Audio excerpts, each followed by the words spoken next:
靈修2025年5月22日，你們做兒女的，要在主裏聽從父母，這是理所當然的。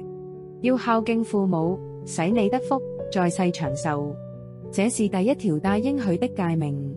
你們做父親的，不要惹兒女的氣，只要照着主的教訓和警戒養育他們。以弗所書6章1至4節。每個基督教家庭，無論作為父母的你，或兒女的你，親子關係，如同我們跟神的關係縮影。親子關係是建立在愛、尊重與屬靈教導的根基上。以弗所書6章1至4節清楚指出，兒女要在主裏聽從父母，而父母，特別是作父親的，也要避免惹兒女的氣，而是以主的教訓與警戒來養育他們。這提醒我們，家庭不是單靠權威來維繫，而是靠着愛心和屬靈原則來建立。對兒女而言，順服父母是對神的敬畏的實踐，因為這是第一條帶應許的誡命。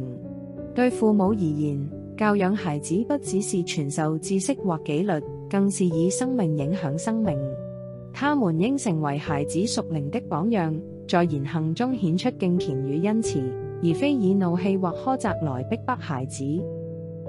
在教會與家庭中，我們應鼓勵父母多花時間陪伴、聆聽、了解孩子的需要，也教導孩子學習感恩與尊重。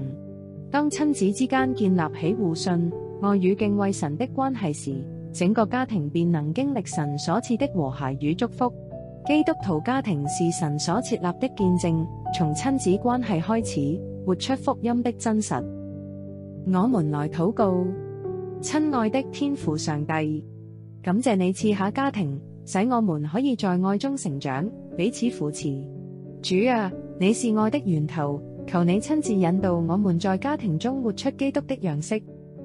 我們為作父母的禱告，求你賜給我們智慧與耐心，好讓我們在教養兒女時，能以你的真理和慈愛為根基，不以怒氣行事，不惹兒女的氣，而是成為他們生命中的榜樣與屬靈導師。求你幫助我們更多聆聽、了解與陪伴，使我們的愛反映出你對我們無條件的愛。也為兒女們禱告，願他們從小認識你，學習在主裏順服父母，心存感恩與敬畏。求你保守他們的心思意念，使他們在愛中成長，走在你的正路上。主啊，願我們全家都敬畏你，侍奉你，彼此相愛，彼此尊重，讓我們的家成為你同在的居所，也成為別人看見你榮光的見證。奉主耶穌基督的